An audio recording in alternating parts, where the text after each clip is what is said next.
दिल्ली फतह के बाद भाजपा फिर अब बिहार फतह की तरफ मूव कर चुकी है। आपको बता दें कि 1885 में राष्ट्रीय कांग्रेस की स्थापना हुई और आज राष्ट्रीय कांग्रेस हाशिए पर है। इसका कारण ये है कि कांग्रेस पार्टी और क्षेत्रीय पार्टी सिर्फ चुनाव के समय जगती है, लेकिन नरेंद्र मोदी, अमित शाह और भाजपा के तमाम लोग 12 महीने 365 दिन चुनाव लड़ते हैं।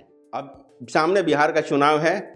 अब समस्या एक है कि क्या नीतीश कुमार रिटायर हो रहे हैं? बिहार बीजेपी का बैकअप प्लान तैयार है।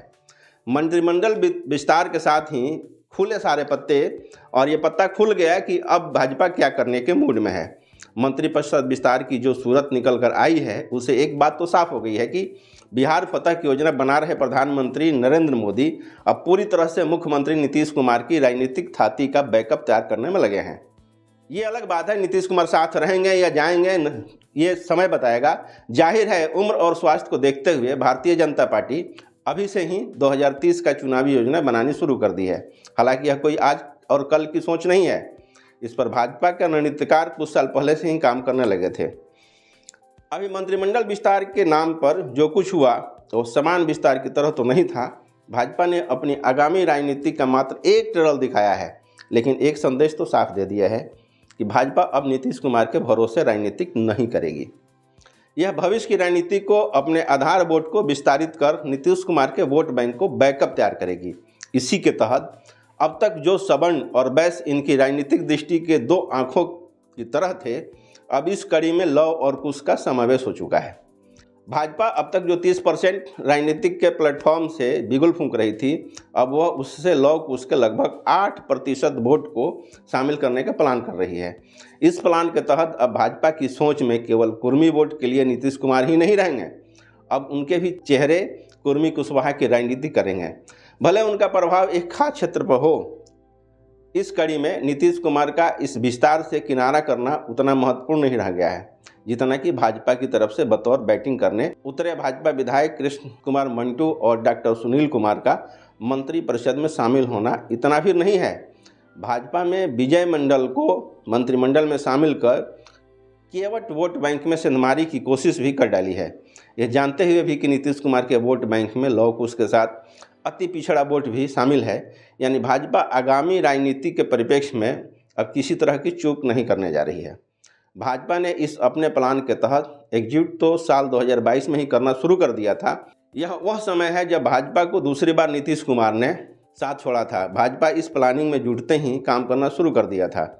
सबसे पहले नीतीश कुमार के विरुद्ध शंभू पटेल को खड़ा किया गया। उनका कद बढ़ाने को उन्होंने राज्यसभा भेजा। इस क्रम में भाजपा की नज़र प्रदेश उपाध्यक्ष सम्राट चौधरी पर पड़ी। तब भाजपा के रणनीतिकारों ने सम्राट चौधरी पर दांव खेला, उन्हें बतौर प्रदेश अध्यक्ष बनाकर नीतीश कुमार के विरुद्ध खड़ा भी किया। यह भाजपाई भी मानते हैं कि सम्राट चौधरी को अब तक के प्रदेश अध्यक्ष से ज़्यादा तरजीह मिली है। बिहार भ्रमण के लिए हेलीकॉप्टर तक उपयोग करने की छूट मिली है। तब सम्राट चौधरी पूरे बिहार में नीतीश कुमार के विरुद्ध माहौल बनाने दिख रहे थे। सर पर पगड़ी भी बांधी और कहा भी कि नीतीश कुमार को सीएम पद से हटाकर ही पगड़ी खोलूंगा। 2024 में भाजपा ने कहार जाति के आने वाले भीम सिंह को राज्यसभा भेजा।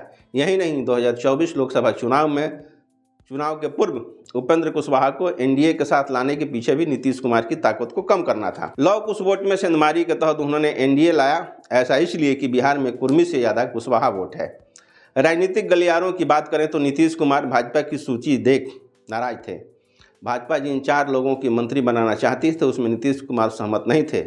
अब तक यही होता आया था कि कुर्मी कुशवाहा को संतुलित करना का काम नीतीश कुमार का था और सवर्ण और वैश्य को भाजपा संतुलित करती थी। लेकिन इस बार जब नीतीश कुमार ने मंत्री नहीं बनाया तो भाजपा ने 2 सवर्ण मंत्री बनाकर अपने आधार वोट को और भी मजबूत कर डाला।